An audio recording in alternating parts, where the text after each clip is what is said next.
Alors, quelques explications complémentaires sur le TP de chimie, notion d'équilibre chimique. Alors, je vais faire deux petites vidéos. Une première pour expliquer les documents du TP et une deuxième pour donner quelques indications concernant les questions qui suivent, qui ne sont pas faciles. Alors, d'abord, les documents associés au TP équilibre chimique qui constituent le cours, hein, en quelque sorte. Alors, déjà, la définition d'une réaction totale et d'une réaction non totale. La définition d'une réaction totale, ça, vous voyez ça depuis longtemps, on a revu ça en première. C'est lorsque un des réactifs est entièrement consommé dans l'état final. Voilà. Par contre, une réaction totale, qu'on peut aussi, on peut utiliser le vocabulaire suivant, réaction non totale, réaction limitée ou réaction partielle, tout ça c'est synonyme. Non totale, limitée ou partielle, ce sont des termes synonymes. C'est lorsque aucun des réactifs n'est entièrement consommé. C'est-à-dire, si je prends une réaction, si je prends une réaction, ouais, par exemple,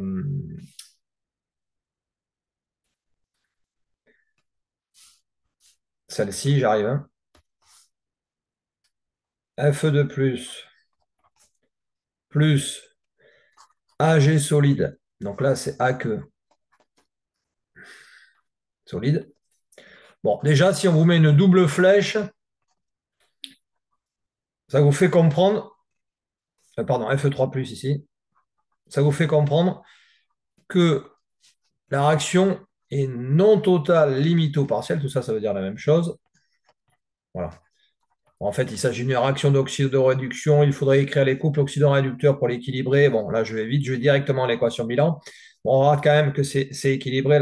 Les ions fer 3, les ions fer 2.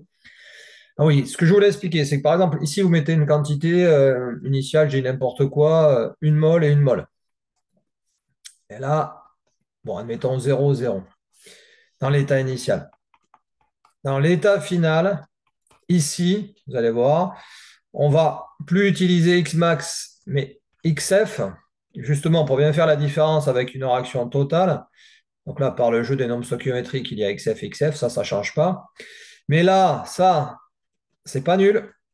Et ça aussi, c'est pas nul. Alors faites attention parce que vous allez avoir naturellement l'envie de faire le raisonnement suivant que vous faites pour une réaction totale, c'est de dire qu'ici, là, qu'ici, vous allez avoir de dire qu'il y en a un des deux qui est nul. Et non, ça c'est vrai si on raisonne sur une réaction totale. Elle n'est pas totale. Aucun des deux est égal à zéro à la fin. Aucun des deux n'est entièrement consommé dans l'état final. Alors la question qui vient naturellement après, c'est comment déterminer les quantités finales et donc XF. Comment déterminer XF plutôt dans le bon sens et après les quantités finales. Alors ça, c'est une autre question qu'on verra un peu plus tard. Voilà. Là, je suis juste à la définition d'une réaction non totale. Aucun des deux réactifs n'est entièrement consommé dans l'état final. Ça, c'est totalement nouveau pour vous, hein. Donc, je reviens au cours là. Donc, ça, c'était le document 2. Alors, le document 1, c'était juste la réaction du TP. Donc, ça ne fait pas vraiment partie du cours, puisque c'était une réaction particulière. Le document 3 est associé également au TP. Alors, ce sont les spectres d'absorption, absorbance en fonction de la longueur d'onde, spectre d'absorption des ions fer 3 du complexe formé FeSN, SCN2+. Avec ça, vous pouvez répondre à une question. On a déjà vu ce style de question. Ensuite, alors, quelque chose de totalement nouveau, c'est le quotient de réaction. Alors, ça, c'est un truc écrit comme ça, c'est très général, mais du coup, c'est plus compliqué. Alors, petit a, c'est le nombre stoichiométrique associé à l'espèce chimique de formule grand A, etc., etc. Voilà. Par définition, il n'y a pas à comprendre. On définit le quotient de réaction, donc nouvelle grandeur, vous ne connaissez pas, comme étant, alors, on y va étape par étape. Ici, on a la concentration de C. Ici, on a la concentration de D. Ici, on a la concentration de A. Ici, on a la concentration de B. Donc, les quatre espèces qui interviennent dans l'équation bilan. Celles qui n'interviennent pas dans l'équation bilan n'interviennent pas dans le quotient de réaction, évidemment. Ensuite, on a le petit c, le petit d, le petit a, le petit b, qui sont les nombres stoichiométriques associés à chaque espèce. Donc, en exposant ici, concentration de C, exposant C, concentration de D, exposant D. Et un dernier truc, c'est que en fait, dans chaque parenthèse, il y a la concentration de l'espèce A, B, C, D. Et à chaque fois, on divise par la concentration. Alors, on ne va pas rentrer trop dans les détails thermodynamiques de la thermodynamique chimique, mais ce C standard, il faut 1 mol par litre. Voilà, c'est la concentration de l'état standard. Alors, ça a quand même une importance parce que ça, on vous dit que ça vaut 1, donc ça a aucune importance, je peux le supprimer facilement. Mais non, parce qu'en fait, ça nous impose à utiliser les concentrations, la C, D, A, B en mol par litre. Autrement dit, le rapport concentration de C sur C standard sans unité, concentration de D sur C standard sans unité, etc., etc.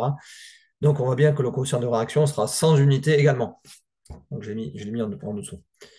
Voilà. Alors, si on applique ça sur des exemples précis, parce qu'effectivement, alors, pas celui-là, justement, parce qu'on va faire un truc plus simple pour commencer. Plus simple, plus simple, plus simple. Alors, de réfléchir à une question là. Alors, oui. On a par exemple les ions. Ah, je ne vais pas réfléchir à un exemple avant. Donc, autant pour moi. Bon, alors, travaillons sur cet exemple-là. Alors, sur cet exemple-là, le quotient de réaction, alors on oublie là, on oublie le tableau d'avancement et on calcule le quotient de réaction. Après, je vous expliquerai quand est-ce qu'on le calcule. Alors, le quotient de réaction est par définition générale. Donc, on y va. Alors, vous avez remarqué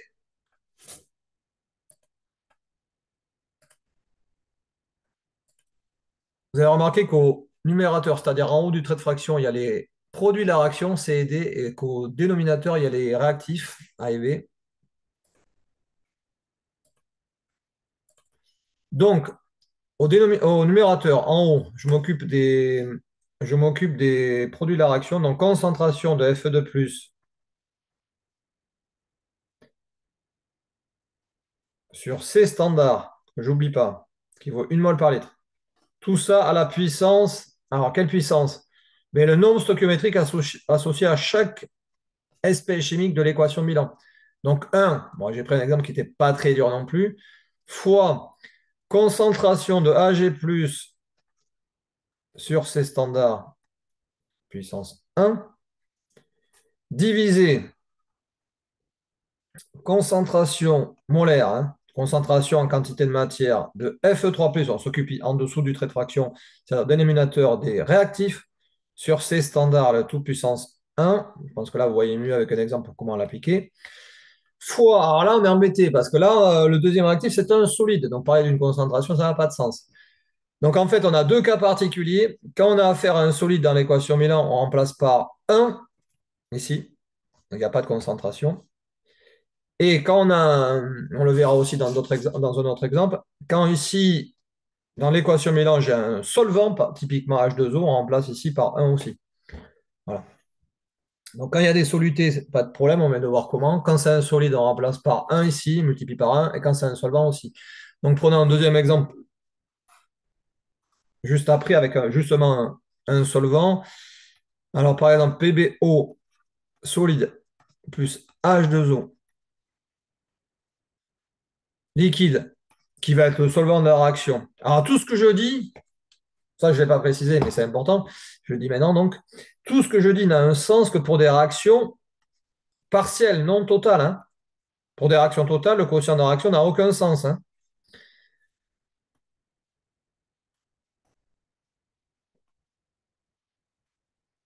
Il n'a pas vraiment de sens, disons. Alors, cette équation bilan,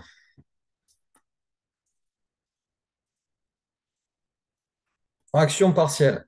Donc, on peut définir le quotient de réaction. Alors, au numérateur, concentration des produits de la réaction. Pb2+ sur C standard puissance 1, le tout puissance 1, fois, parce qu'il y a un 1 ici, hein. Concentration de H au moins sur C standard, le tout puissance 2, parce que le nombre stoichiométrique associé à H au moins dans l'équation Milan, c'est 2, divisé par, alors on a un solide, On a dit quand on avait dans les réactifs, on a un solide, quand on a un solide, on remplace par un. Et quand on a un solvant, on remplace aussi par un. Non, un fois un en bas. Voilà, solvant liquide, solvant. Maintenant, donc voilà comment on peut écrire un quotient de réaction. Comment calculer ça? Mais oui, mais calculer ça pour quelle concentration, à quel moment? Eh bien, si vous voulez calculer le quotient de réaction, vous pouvez le calculer à n'importe quel moment, hein. Dans l'état initial, vous remplacez les concentrations par leur concentration initiale. Si vous voulez calculer, et on le fera, alors typiquement, en fait, c'est initial et final, le quotient de réaction dans l'état final, et bien les concentrations qu'il faut mettre ici dans le quotient de réaction final, ce sont les concentrations de l'état final, assez logiquement. Voilà. Voilà pour comment on peut exprimer et après calculer les quotients de réaction dans l'état initial, dans l'état final. Ensuite, tout ça pour arriver à un truc important. Alors là, qu'on balance un petit peu, que vous admettez en fait ici. Alors ça, tout ça, ça s'explique par une grosse partie de la physique chimie qu'on appelle la thermodynamique chimique, mais qui nécessite des outils mathématiques qui dépassent largement le cadre du programme. D'accord, vous verrez ça en supérieur si vous avancez. Alors en fait, ça permet de prévoir comment va évoluer l'état d'un système. Alors là, il faut imaginer, alors jusqu'à présent, on mettait des réactifs et on regardait ce qui se passait. Là, potentiellement, on peut mettre A, B, c'est-à-dire des réactifs, dans l'état initial. Dans l'état initial, on peut mettre A et B, mais aussi A, C et D. C'est-à-dire que dans l'état initial, on peut imaginer qu'on met de tout en même temps. Si je reprends un exemple ici. Donc là, par exemple, ici, dans l'équation, là, dans la réaction, étudier Fe3 plus Ag donne AG donne Fe3 plus Ag plus. Imaginons que dans l'état initial, je dis bien, on met 2 moles. Je prends des chiffres au hasard, hein. 2 moles. Habituellement, mettez 0 et 0. Mais là, on peut très bien imaginer qu'on met, au départ, il y a aussi des produits de la réaction. Alors ça, c'est un raisonnement totalement nouveau. Voilà. Comment va évoluer le système à partir de l'état initial, sachant qu'on met de tout en même temps dans l'état initial, des réactifs et des produits de la réaction. Alors là, c'est pas évident. Là, on ne peut pas prévoir. Si je ne mets pas de produit 0, 0, on se dit bien que ça va évoluer vers la droite, c'est-à-dire dans le sens direct. Et là, quand on met à la fois des réactifs et des produits, comment fait-on? Eh bien, il faut utiliser le critère que vous allez admettre, suivant. Si le quotient de réaction initiale est inférieur à K, donc en fait, techniquement, vous calculez le quotient de réaction initiale à partir de cette définition. K, c'est quoi? C'est ce qu'on appelle la constante d'équilibre de la réaction. K, c'est la constante d'équilibre de la réaction. C'est marqué ici. Qui est une constante, qui est une valeur connue, hein. Pour chaque réaction, c'est des valeurs connues. Si le quotient de réaction initiale, vous le comparez à K, donc QRI, vous le calculez, K, on vous le donne, vous connaissez. Et bien alors, le système évolue spontanément dans le sens direct, spontanément, c'est-à-dire sans intervention extérieure. Et si QRI est supérieur à K, ça évolue spontanément dans le sens indirect. Sens direct, c'est vers les produits. Sens indirect, inverse, indirect, c'est vers les réactifs. Ça, c'est totalement nouveau. Voilà, donc là, il faudrait calculer, il faudrait connaître le quotient de réaction. Donc, il faudrait connaître les concentrations. Alors, notez bien qu'ici, dans l'état initial, j'ai mis des moles, alors que dans le QRI, c'est des concentrations molaires qui interviennent. Donc, il y a quand même une différence.